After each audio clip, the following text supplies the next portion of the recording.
Hi y'all, Clint Long here talking about Williamson County.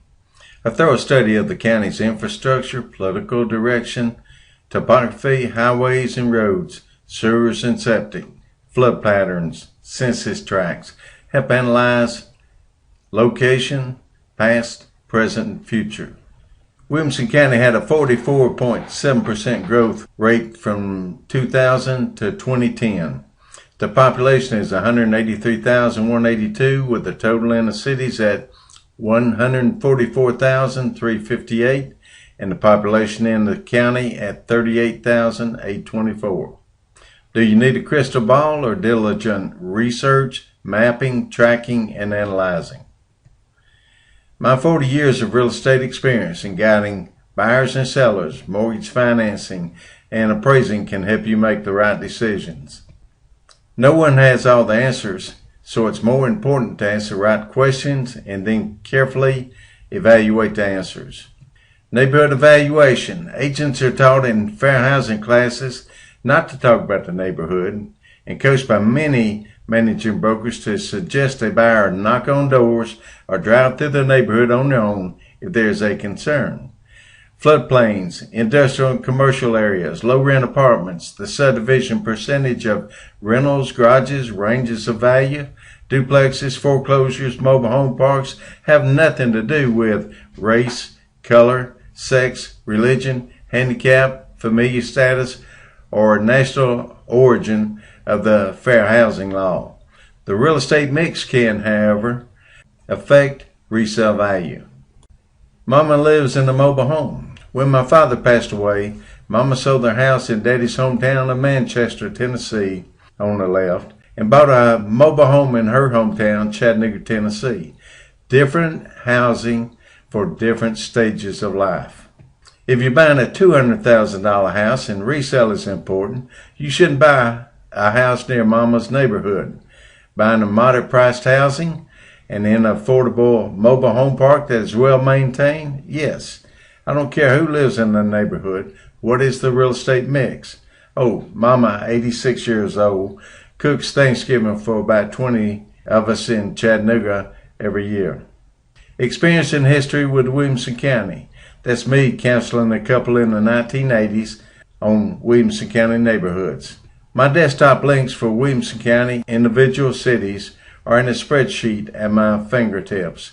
This gives quick access to the departments that have records on real estate such as tax assessor, planning, zoning, codes, GIS, flood zones, etc. The MLS search screen, tools to download to Excel, run statistics, map, and compare multiple listing areas. How do I analyze neighborhoods? Let me count the ways. Here's one. Just east of the factory commercial area in Franklin and north of Liberty Lane. Analyzing the neighborhoods like vetting a politician. Let's explore the real estate mixes, strengths and weaknesses, how it affects resale.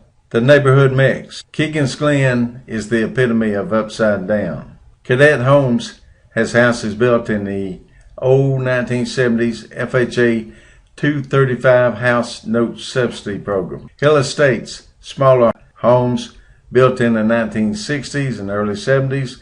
Liberty Square has houses built in the late 80s, lower rent apartments, and storage buildings. The factory census tract north of Liberty Lane. Homeowners 403, renters 228, and household income $31,250. Liberty Lane is the line of demarcation. Just south of Liberty Lane, the adjacent census tract, but totally different neighborhoods. This tract, homeowners 530, renters 13, and household income $86,621.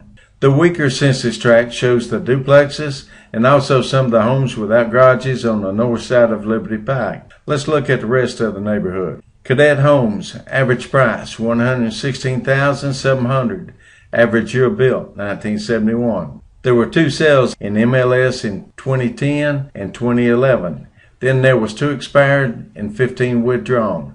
Only 2 closed, low price $105,000. Hill Estates, average price $105,186. Average year built, 1969. Sales in 2010 and 2011. Sales prices, $59,000 to $136,000. Liberty Square, built in the 1980s. 2 sales, $105,000 and $158,500, and 15 withdrawn. The Elephant in the Room, or rather the subdivision. Median price on limited sales, $158,400. Houses built in 2004 and 2005. Keegan's Glen defines upside down. Maximum price in 2005 and 2006 was $234,900. That won't happen again for a while. What's around Keegan's Glen? Older, smaller houses on the north side.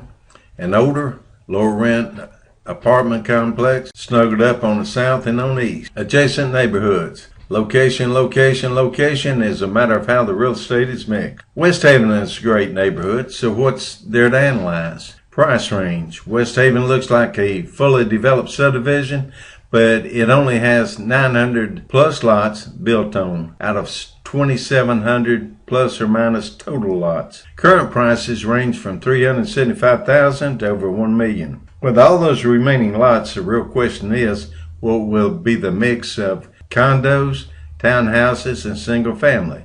What will be the mix of owner-occupied versus rental units as the market progresses? What are the subdivision restrictions of each section? Also, how will that affect the resale at different price ranges? Judge Easter sides with the developer. A site plan was approved in 2005. The developer wanted to create more lots by reducing the size on a number of lots in 2010. Easter ruled in 2011 increase the density. Many residents were incensed. Fieldstone Farms has over 2,000 units and is completely built out. The current owners won't have future competition from new homes for sale in the same subdivision. It is important to analyze individual sections since Fieldstone Farms is very segmented with lines of demarcation. You need to review not only listings but also past sales for a period of time compared to other sections.